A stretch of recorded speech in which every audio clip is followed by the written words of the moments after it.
Saikai Taikai tournament is coming. Now is not the time to puss out. You're gonna fight the best in the world. Do I want to know what that's for? Training, Rocky IV style. Gonna chop down a tree, carry it through the snow. Now, what could possibly go wrong?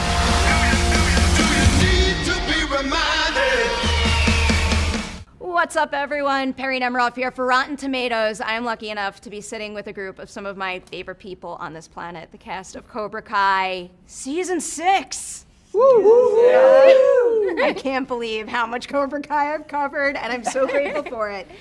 I'm going to test you all right now because I'm starting with a big group question. So let's see how we do with this. For each and every one of you, can you tell me something that you get to do in Season 6 that would make Season 1 you go, I never could imagine the opportunity to do this with my character one day? Hawk gets to fight a very formidable foe and knock him out in quite the fashion. Wow. But Season 1 Hawk would never have thought that. Season 1 Hawk? He would always remember do the that. question? Eli would never have thought of that. Eli would have been like, what? I knock out an unfathomable foe? The stunts this season are insane. There's a fight. That's all a good the time. There's this Every episode. The next yeah, level. It's crazy. The amount of fighting that we're doing, the amount of stunts that we're doing, and the amount of physical activity that is happening was absolutely crazy. And I would have never guessed that we would have even been able to pull off this season with the amount of work that everybody had to do. But we did somehow. Also the amount of cast members. We have grown so much. Yeah. Like if you looked at like the row of trailers Season 1 versus the row of trailers for Season 6, everybody's like tripled up on filling up the trailers. Got a lot of people. So true. Yeah, I'm excited for the love. Oh! The flirt master right here. Who would have thought, right? I think those are all solid teases right there. I'll build on the stunts specifically, though. Can you maybe isolate a certain karate like technique or move that you never thought you would have been capable of, but you were able to pull it off in Season 6 of the show? All of them, all of the moves. I didn't think I'd have to do any of this. Just high kicks. Your high kicks are wild. Yeah, they're great. I noticed that. you're my I noticed that. Jacob can do a back tuck now. Oh, I learned how to do a gainer for... Oh, you did a Oh yeah, you did a don't know the what it's gainer called. for that one. Yep. No, you did a straight up just gainer. Yep, I learned how to do a gainer. That was crazy. Very scared. What to is a flip. gainer? It's a Sure. Yes, please. It's a forward moving backflip, right? Yeah. Yes, forward moving backflip. Yeah. That was a good interpretation, actually. Right? You saw it? Yeah, I saw it. You saw the leg kick out? I did. You were sick for every fight. Every fight this season I was sick. Yeah. It's subconscious. Tanner, what was the thing called that I did where I like when I did the kick and then the suicide drop? I don't know. It was a some suicide drop takedown Yeah. something that I had a lot of fun They made doing. up the name, but I it was didn't think really cool. I don't know how to The say this Mary without Poppins spoiling song. anything. Say that. Yeah. I don't envy you all right now. Basically, you fly through the air sideways and then catch somebody and then take them down that way. I will say this much. I trained harder this year than in previous, just because as you get younger, it's tougher. And so I think my form and technique was better this season than in previous, and so I'm looking forward to not going, ooh, God, I looked a little sloppy there. So hopefully that pays off. Never noticed that before. For what Yeah, it's well, worth. that's just me. Me being me. Billy, what you got for us? Oh, let's see. Well, I trained pretty hard before we went back to film, and I was working on one thing that is going to make it in the movie some point. I don't know which version they're going to use, but it's called the kip up. So there's a move I did in the movie, The Karate Kid, where when LaRusso, I come off my shoulders onto my feet. And so we'll see if that made it in the cut and which version of that made it in the cut. That's a good tease. But I'll take that. Tanner said it though. I mean, the level of physicality that this entire cast had to pull off in this short amount of time was insane. And mostly the senseis are on the sidelines watching these guys carrying the torch. And it's honestly next level. Like we walk away every single day saying, holy crap, this is unimaginable. I mean, some of the fighting sequences these guys do is just like off the really charts. incredible. Yeah, where it felt like Cirque du Soleil. Cirque du Soleil, and we're like the clowns. Yeah, we're just we're like the court jesters on the side. We're the court Yeah, There no, was it's really there's an element, I think it falls around episode 9, that it's just It's they're a ballet. in and It's out. It's a ballet. unbelievable. It's absolutely like a trick ballet. It's awesome. And none of these guys are not, I mean, we all started out not as martial artists. They just write this stuff, and somehow everybody they write it, and we figure out how to do it. You guys figure out how to do it. It's quite miraculous. I mean, you read it on the page and say, "Holy crap, how's that going to happen?" And then it just challenged everybody to just rise to the occasion and actually doing it. And the then stunt team. we have stunt guys there Miraculous because stunt team. they need to have stunt guys per the union contracts, but we can handle it all by ourselves. Our stunt team does a great job at translating. It's like a bilingual project where they read this thing that is created and then they turn it into something physical and then they teach us how to do it so that it comes back to what it looked like on the page. It's so impressive. Yeah. Watching your skills just like go from the very beginning to what you're It's capable really of now fun. blows my mind. I'll build on that a little more here. I feel like this is a dangerous question, but when you do things like the high school oneer or the fight in the LaRusso house, people start to expect you to keep upping the level with these big ensemble fights. So what can you tease won't be about how you're going disappointed. to up your game in that respect in season 6? Well, some of it, we introduce. Well, in the first 5 episodes, we introduce some characters from Korea, and they're kind of next level in their martial arts techniques. So it ups the level of all of our, the Miyagi-Dos, and going in. So you set the bar super high early on, and it even goes way higher than that once we get into it. Yeah, it's best of the Valley meets the best of the world, and these are like world-class 13-time champion martial artists that came to play, and they're that good, and these guys matched it. Yeah, They totally match it. It's incredible. It's incredible. The number of beats that these guys all have to learn, it is just fantastic to watch, but it's thanks to the stunt team for putting all that stuff together and training everybody to be able to do all that. Okay, so for the six of you, I'm getting a little dangerous again because I believe Ralph teased episode 9. If you could tease a particular fight move in a certain episode that people should look out for that you're really proud of, what episode would it be in? I don't want details, no spoilers, but just to look out for it. Yeah. We had a really fun in episode 2. There's a lot of episodes. Yeah, I think something that I'm so excited about this year, alongside the fighting, is the camera work.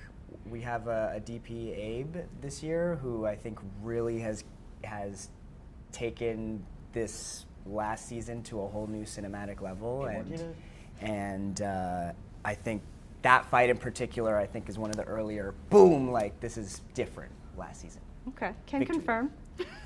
Anyone else have a favorite fight in a specific episode? I think you guys had said the episode 9 fight was the one that was kind of like a ballet. There was many of us that had to create, there was a lot of timing things that had to work out and a lot of different beats that we all had to learn. That was a lot. It was a lot, and I don't think we knew how to handle it, but we figured it out somehow.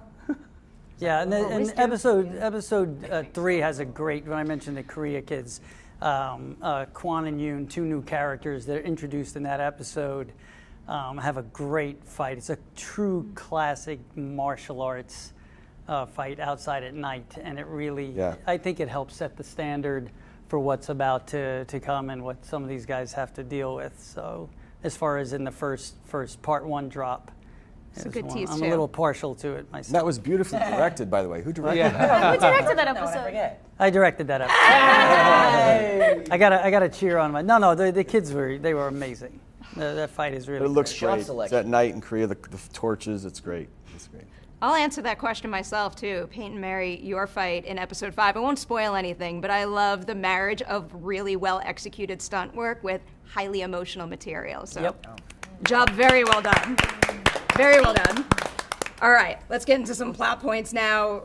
Ralph, Billy, and Yuji, I'm going to throw this question your way because one particular layer that I love digging into this season is learning new things about Mr. Miyagi. So in an effort to tease that here, can you each tell me what is the biggest difference between what your character thinks of Mr. Miyagi at the beginning of Cobra Kai versus how they feel about him in season 6? Everybody's waiting for the other to begin. Well, I'll go first. Go ahead. To ease off the pressure on you, Ralph, because you have the big answer there. Well, listen, Miyagi-Do and Daniel LaRusso is the farthest thing from his mind. At the beginning of the show, he's all about Cobra Kai, so he has the biggest turn to lean into Miyagi-Do, and he has a lot of respect for Miyagi-Do. At the same time, he still has his Eagle Fang karate dojo that he wants to preserve, but he has to make some decisions, and so he has reverence for Miyagi, but I don't think he's not 100% bought into Miyagi because he wasn't his sensei. But one thing Johnny knows is he doesn't want to be Kreese. So Miyagi looks a lot better than that, and probably thinks off the bat Miyagi isn't flawless, but has no judgment one way or the other about that. Is that a good answer? I'll take that. I'm also going to circle back to Kreese soon. No, I think that regarding Chozen and his attitude towards Miyagi after the discovery of all this information, I think it hasn't changed at all his view on Miyagi, because he's not infallible. He has flaws just like everybody else, and I think for me that humanized him. And for me, I think it didn't really affect me in a way that maybe it would have affected Ralph and Billy, but his characters. So for me, it was not really any different, because like in life, we all have our flaws, and you accept those flaws, just like Chozen had his flaws. And through the discovery of what had transpired with Miyagi, there's a lot to unpack. And I look at him and I said, look, he's just like me then. Yeah, I mean, I think, that's an interesting perspective, because for Chozen, that makes total sense. He's gone from the villain of the first sequel to, a beloved character in this series. So he kind of looks at it from that perspective. For Daniel, for LaRusso finding all this stuff and not having the answers, it's really a nice arc in this season where you question, you don't have the ability to get the truth because you don't have the person there. So then you wind up going down this spiral of trying to understand it, and all of a sudden he goes off balance and off his axis, and it creates good drama, it creates conflict, it creates internal conflict. But he has to get to a point where he lets go and is at peace with it, that we all have flaws, we all have things. It's just the concept from LaRusso's perspective that he never told him about it. So when you feel you have that kind of trust, and yet it's that, but then you also amplify it in your own mind. And I think that's what Daniel LaRusso does when he gets more and more information that maybe leads to an unflattering past, but it also helps him come to grips and to peace with going forward. And what these guys who write this show do so well, then it informs Daniel to Samantha, and it pays off in that way, and to Johnny Lawrence and everything else, and that's when the writing really delivers. So I'm excited for that arc this season, and it's a great way to keep Miyagi in the show. We've done a really good job of never letting go of that, and I'm super proud of it. Job really well done giving meaty teases without spoiling any specific details. I'm going to come back to Kreese now. Peyton and Billy, I'll throw this question your way because it does feel like your characters are maybe closest to him over the course of the show. So they've been through a lot together. Is there anything about what they fear Kreese is capable of in season 6 that ups their concern about his potential reintroduction? You're on. You're on. Ready to go? I'll tell you, I love Tori and Kreese and this relationship that's happened in the show. I adore it. It's like, he's kind of it really mirrors the Johnny Kreese relationship and the father-daughter of it almost, and father-son of it as most. She's on a different end of it. She's wise to him quicker and not so ready to take him back. Johnny's got a longer history of being burned and burned and burned again, where Kreese even took Cobra Kai away from him, and he's just completely disillusioned with who Kreese is and wants nothing to do with him ever again. But Tori also you have such a great story, and you did such a great job with what happens to your character and why and where she leans and how Kreese is a source of something else maybe for you. But I love that relationship that you have, and it brings out something in Kreese that we don't get to see often. To see a real nurturing paternal side of him that you don't know if you can quite trust, but it's earnest at least, and that's what gets your eye, I think. So I don't know, that's my opinion, but I really love the mirror of Johnny and Kreese, and the triangle really of Tori and Kreese is very similar, but different. I'm a big fan of that as well. Anything you want to add, Peyton? Do I dare ask? No. Come on. I feel for you all right now. There are so many details that I'm bursting at the seams to talk about. Soon. Spoilers soon, always. Tanner and Cholo, I'll come to you next because it has taken nearly this entire show for these two to smooth things out. So can you each tell me something your character gains from the other character by having a friendship together at the start of season 6? I feel like your character's always got good insight to what is right and what's wrong. Robbie is a little bit quick to kind of react to a lot of different situations and maybe not in the best way. And I feel like he's, even through, like we've talked about today, like the season 2 fight where I'd kick you off the balcony, it was a little quick to react, and maybe that wasn't the best decision.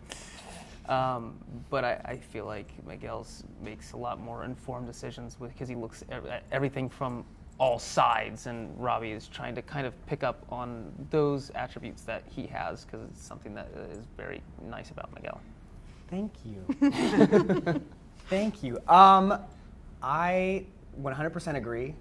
I think especially this year or this season, the boys are getting close as ever. And what I noticed getting to film this year is that it really feels like Tanner, Robbie, like your ability and your fighting ability, like this really big core aspect of our show, has really kind of helped level up all of the other characters in Miyagi-Do as well.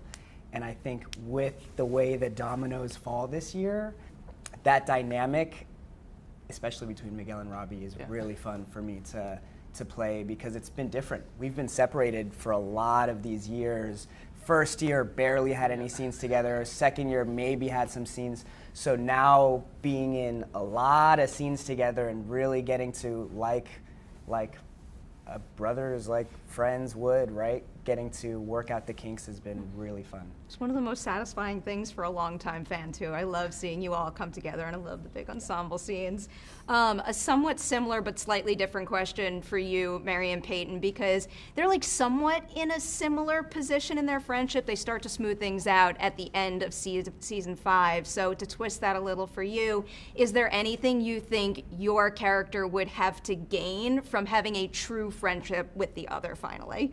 Feel like, and we'll get to kind of see them hopefully figure this out throughout 6, but because I feel like where they left off at the end of 5 is more like begrudging, not friends but not foes, like somewhere in the middle, but with a common enemy. And I think that luckily is like a core aspect of something that can help drive them forward.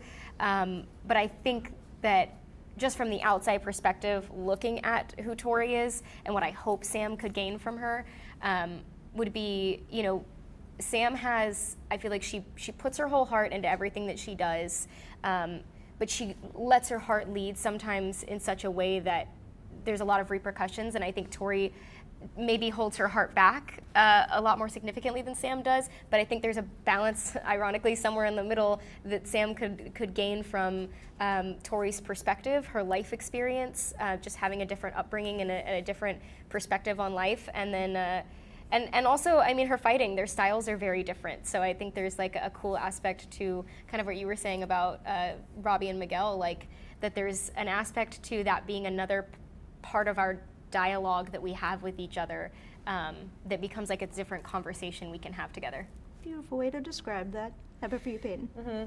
I feel like there's a lot of technique in the Miyagi-Do space and in Miyagi-Do karate, and just learning katas and control and balance is something that's really, really helpful for Tori. I feel like she has all this raw talent, but she doesn't have as much of the fine technique. Yeah, and also just Sam letting her know, like, it's okay to be supported by people. Like, I've been supported by my family, and it's okay to be here and like let these people in. And that's something that Tori can't even fathom. Like, the fact that Sam would even forgive Tori for everything that she's done is absolutely overwhelming. And like, just the LaRussos in bringing her into this space after everything she's done is just insane. Like having love like that is something Tori's never experienced, really. This dynamic is one of my favorites. Yet another favorite, Gianni and Jacob. The binary brothers have had their ups and downs, their separations. They come back together. That continues in season 6. To tease that again, what would you say is the biggest difference between what they think it means to be a binary brother in season 1 versus season 6? Ooh. I mean, it was pretty cut and dry all the way in season 1. They only had each other. And it's like, Now we have options. yeah, now we have other options. We have things we can do. I can exist without you. My guy cannot. My guy. He does not handle rejection very well at all. He harps.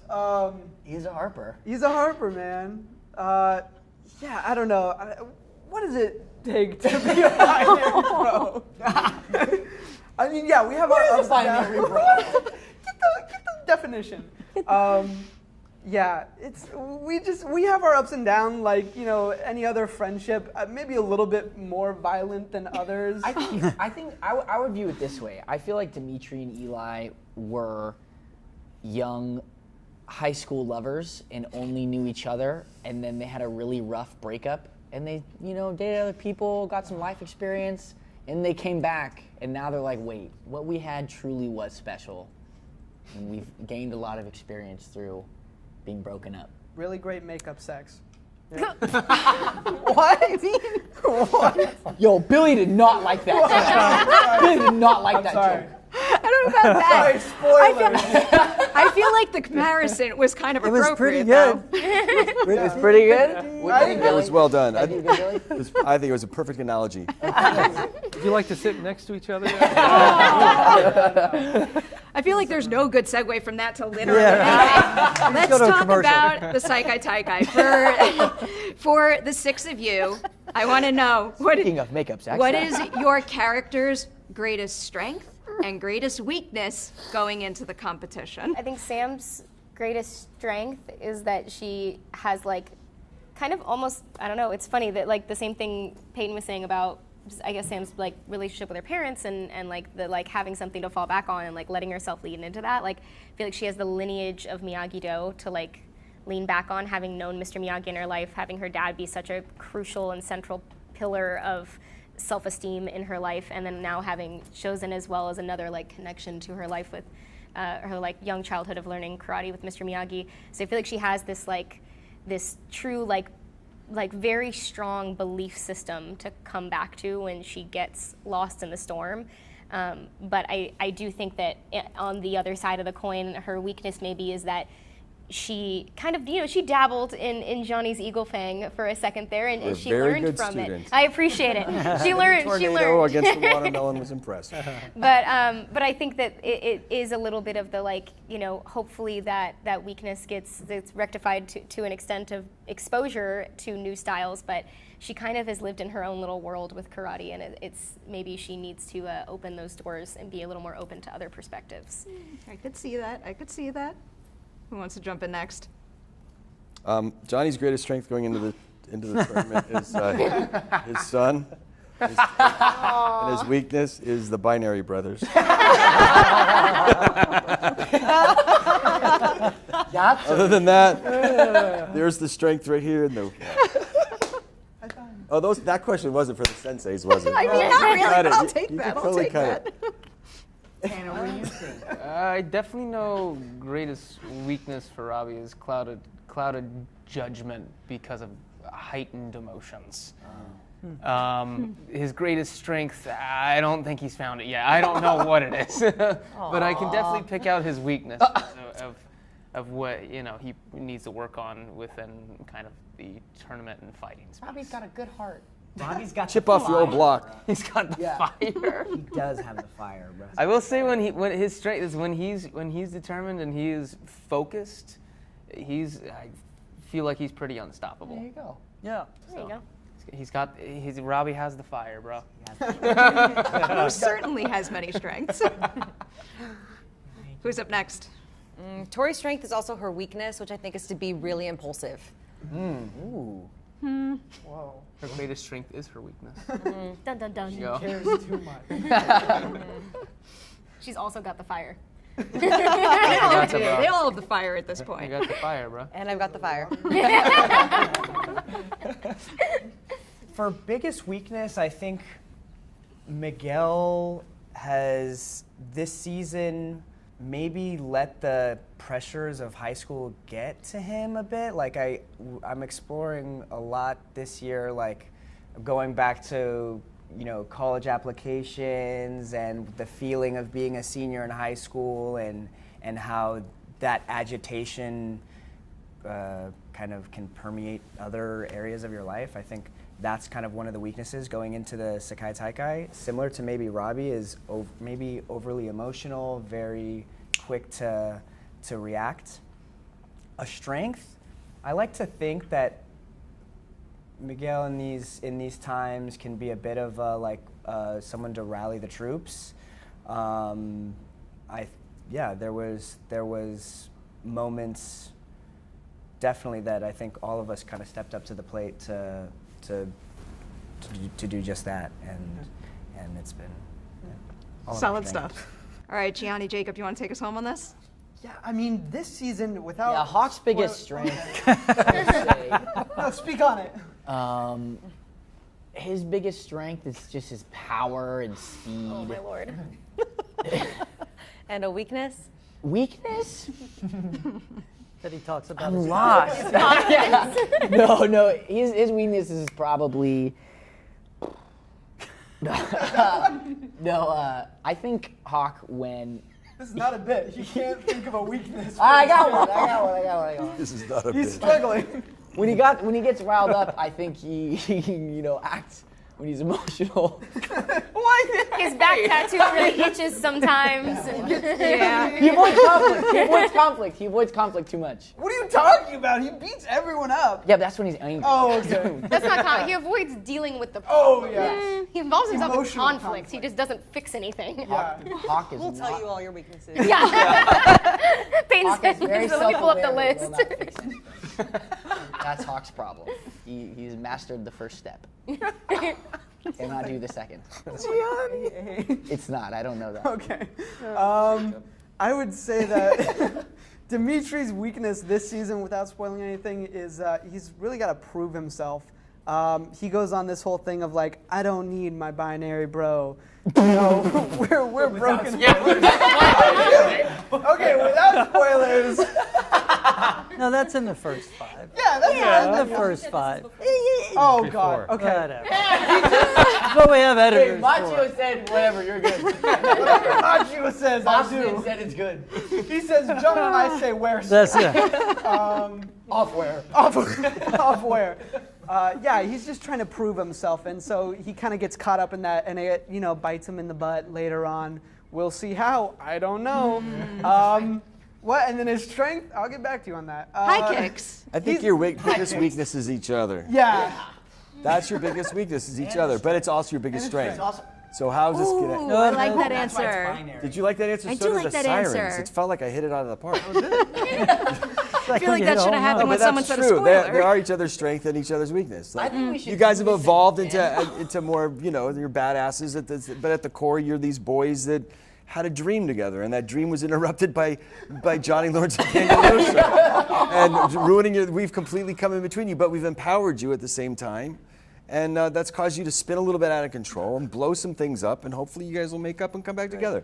But we won't know until the end. won't we? Wow. I'll end on one more silly question here, again for the 6 of you, because graduation is right around the corner for them.